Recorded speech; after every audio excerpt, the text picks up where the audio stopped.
We are joined again here on our Chattanooga by our very own Josh Roe. Now, Josh, we had you on the show a couple weeks ago to talk about your trip to Vietnam in September. Now we're having you back on to tell us something you've been working on for this upcoming Monday. So if you could tell us a little about that and what people can expect. Sure. We have a Veterans Day special coming up on Monday, and we're very excited about this, and it has taken a lot of work to go into this. And so the story is about a Medal of Honor recipient from Macon, Georgia. His name is Rodney Maxwell Davis. It's a story that a lot of folks that I talk to don't know the story. This Marine grew up in Macon, Georgia. Grew up in the 40s and 50s, so we're talking during Jim Crow and segregation and all these things and the challenges of that. And then he joins the Marine Corps in 1961, right? And so serves in the Marine Corps for a few years and then volunteers to go to Vietnam in 67. And 3 weeks into that tour, he's killed in action when he jumps on a grenade and saves the lives of 5 Marines. And all 5 of those Marines were white men. And you're talking about someone who, you think about that in today's context, and you really have to think about growing up, he was never in school with, with anyone other than black students. They were segregated schools at the time. So he's going in the Marine Corps in this life in Macon, Georgia, where things are segregated. And so now he joins the Marine Corps where things are not, right? Where things are much different there. And so he's been there in the Marine Corps for 6 years when this happens.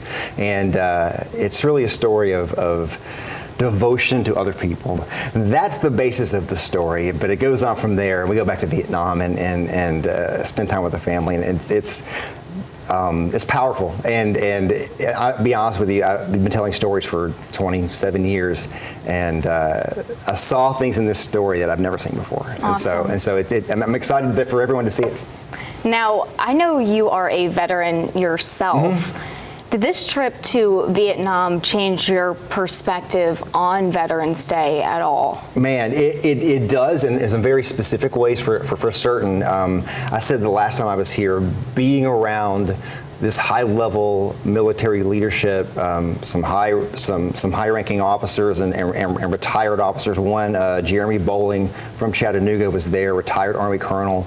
Some of the things that you're going to witness in this special of just how to navigate a difficult situation and make people feel at ease when they're not at ease.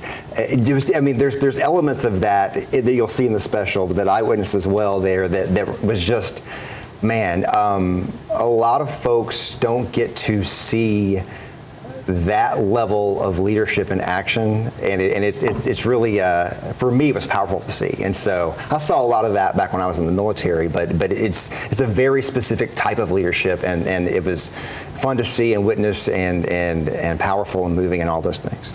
Well, thank you so much for joining us today, Josh, and we will be sure to tune in on Monday. Thanks again. Thank you for having me.